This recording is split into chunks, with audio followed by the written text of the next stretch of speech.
Hi, it's X, and welcome in today's dungeon walkthrough.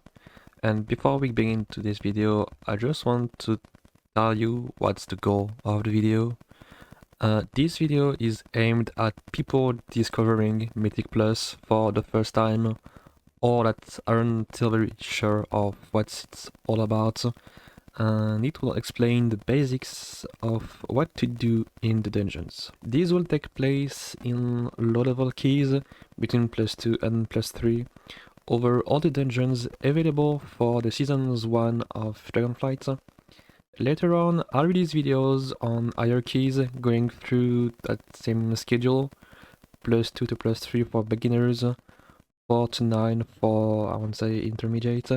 Well, I go a bit more in details, and +10 to 14 for, I want to say, confirmed.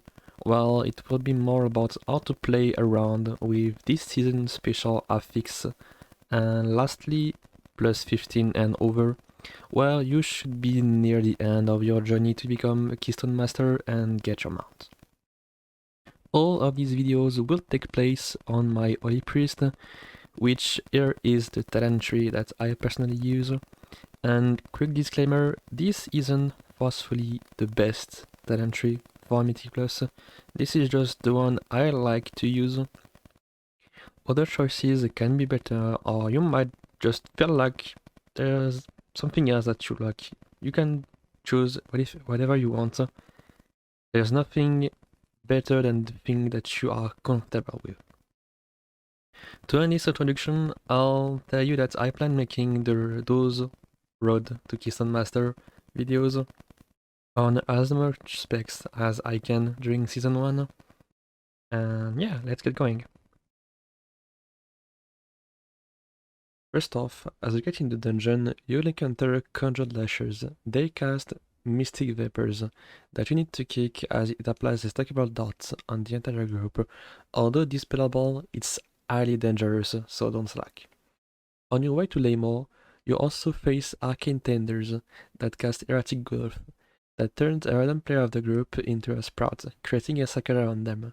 The one turned into a sprout must move out of the group, wait for either a dispel or the cast to be interrupted, or every player in the circle will be turned into a sprout as well at the end of the cast or the dispel. They also cast Wall Eruption that causes swords to spawn on the ground. Just move out of it and you'll be fine. Before going down into the boss arena, you'll see warps moving around with huge circles around them. Do not step in the circles. If this happens, your group will more than likely wipe, as it will wake up all the monsters that are grayed in the area. If someone happens to step in a circle, kill the warp as fast as you can and interrupt his shriek cast.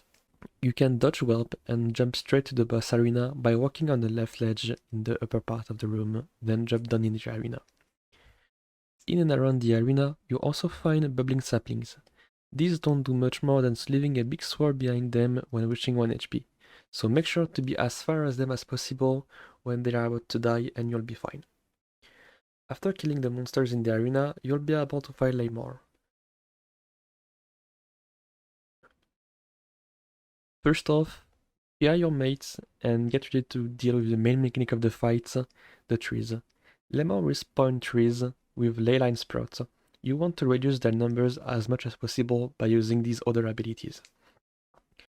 First, Explosive Brand, that will knock back everyone in the group and leave a big circle around everyone. When the circle expires, it deals damage to everyone and destroys all the trees that are caught in the circles. So place yourselves in order to destroy as much trees as you can and heal up every member of the group to be sure they survive the explosion. Tanks also deal with Erupting Fissure. That is a frontal targeted to the tank that deals huge damage and destroys all the trees in the frontal. The boss won't move once it started the cast, so the tank must place himself in order to destroy as many trees as he can. Keep in mind that every time a tree is destroyed, an ad will respawn that will just like the bubbling saplings you find earlier in the arena. They will explode in a swirl as they die, so once again, get as far as them as possible when they die. You want to destroy the trees as the boss will at some point cast a Consuming Stomp that deals damage depending on the number of trees that are still up in the arena. The more they are, the more damage it deals. Rinse and repeat until the boss is dead, just be sure to destroy trees and you'll be fine. Going downstairs to Azure Blade, you'll find more webs. Once again, do not step in the circles or death will occur. After the warps, you'll find some arcane elementals. They cast arcane bolt that just deal some damage to the tank, and Waking Bane that puts someone to sleep for 10 seconds. You have to kick Waking Bane. If a cast goes through, you can dispel it, but you're still better off not having to deal with that. Upon clicking on the book and getting in the middle area of the dungeon, you'll be targeted with a random effect. This can be Scornful Haste, that gives 50% haste to you, but also 30% haste to the surrounding enemies. Be sure to keep away from the monsters if you're targeted with that effect, or your group will suffer greatly. Vicious Toads, that creates leaping frogs every 10 seconds, stunning monsters around you. Sluggish Adoration, that slows enemy by 25%. Shrieking Form, that makes you smaller, increasing your speed by 25%, but increases the damage you take by 5%. And Hardening Scales, that does the opposite, makes you 25% slower, but take 5% less damage. In terms of monsters, you'll find Unstable Curators, that cast Heavy Tome, that deal lots of damage to the tank, so kick if possible and be ready to heal up if it goes through. They also cast Forbidden Knowledge, that causes swords to spawn underground. Both of them as they deal huge damage and disorient you for 4 seconds if you survive the damage. Rune Cell Keepers, that cast Icy Binding, that will root and put a dot on the entire group. As soon as that happens, cast a Mass Dispel to get rid of both the root and the dot. They also cast Condensed Frost, that deal damage to the tank, not really important to be honest, simply heal, which is what you should be already doing. Crystal Furies, that cast Piercing Shards. A frontal call, aim at the tank. You either want your tank to face the fairies away from the group and or not get behind your tank, as these deal huge damage and apply a dot afterwards. Crystal Thrashers, that cast Splintering Shards, that applies a dot on a member of the group, as well as create a circle around them that deal damage to anyone stepping in, so move out and heal up. As well as Crystalline Raptor, that creates a big circle around the Thrasher that deals damage when the cast finishes. Simply move out and you'll be fine. Arcane Construct, that cast Arcane Bash. A frontal aim at the tank, so as always, don't get in front. Vault Guards, that cast Ice Cutter, a classic tank buster, so get ready to heal up. Astral Attendant, that uses unstable power, creating spheres on the ground that deal huge damage. Be sure to move out. Finally, the Scalebane Lieutenant, that has a frontal named Spellfrost Breath aimed at the tank. As always, simply move out and you're fine. It also uses Ice Cutter that we've seen before. Clear the entire room before pulling the boss, as you'll need place to deal with the mechanics. First off, Azure Blade will spawn adds using Summon Draconic Image. The ad that is spawned will cast Illusionary Bolts that must be interrupted. You want to focus them until they die more than anything else. Next is Ancient Orb. Azure Blade will face a player charging a big arcane orb that will be shot in straight line to the end of the room. You want to move out of the way as soon as the cast starts. At some point, Azure Blade will cast Overwhelming Energy that makes him go to the center of the room and spawn 4 ads. At that point, you want to PI someone. That would render him invincible and cast orbs like the ancient orbs in 5 directions. You have to kill the ads while dodging the orbs to stop the cast and resume the fight. This part of the fight is really damage heavy, so try to keep up as much as you can, because if you fall back, it's really likely that your whole group will wipe. Upon death, the ads spawned by Overwhelming Energy create surge, so get ready to dodge and preferably not into orbs. Lastly, Azure Blade has a frontal in the name of Arcane Cleave. Aim at the tank, move out, and you'll be fine. Keep going, use personals when Overwhelming Energy is going on, and you'll kill the boss. Going downstairs to Telage Grey-Wing, you'll encounter Dragon Kin Breakers that uses Shoulder Slam, a charge that knocks back dealing light damage aimed at a random player. You want to move out of the way between the monster and the targeted player, or you'll get knocked as well.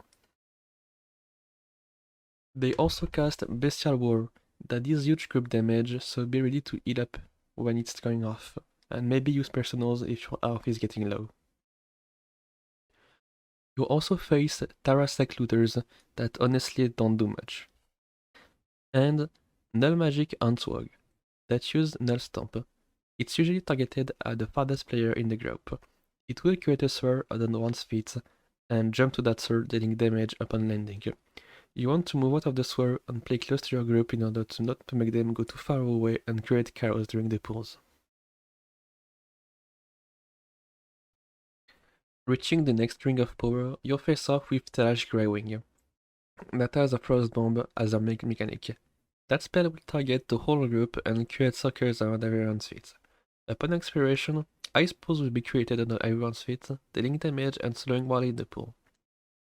You want to group up as close as you can while not being into someone else's circle, as the pools expand slowly, meaning that you will always have to move during the fight or the ice pools will catch up to you.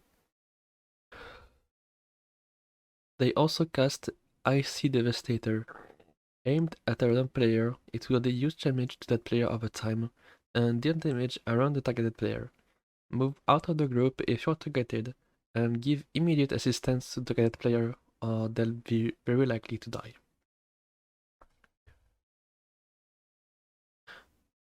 Lastly, the boss will cast Absolute Zero, that makes it teleport to the center of the arena and channel the spell.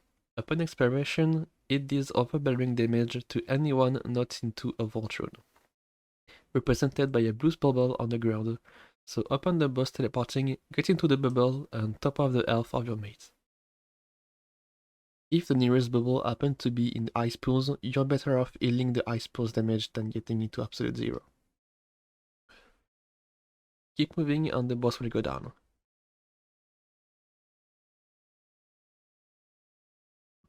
Next, directly comes Umber Skull. There is no trash between the two bosses. Get ready to deal with Oppressive Miasma, the main mechanic of the fight. That is a stacking slow up to 50%. Player will gain a stack every time they move, so you want to stand still as much as possible. It is dispellable, so if someone needs to move, you can either dispel them or use Mass Dispel to wipe clean from the entire group. You want to move only when it's absolutely needed during that fight, or stack will ramp up really fast. Next is Crystalline Roar. That is a frontal target at a random player that deals huge damage, simply move out and you'll be fine. Then is Unleashed Destruction. That deals a lot of group-wide damage. Be sure to have everyone up as close as full health as possible when it casted, and use personal if needed.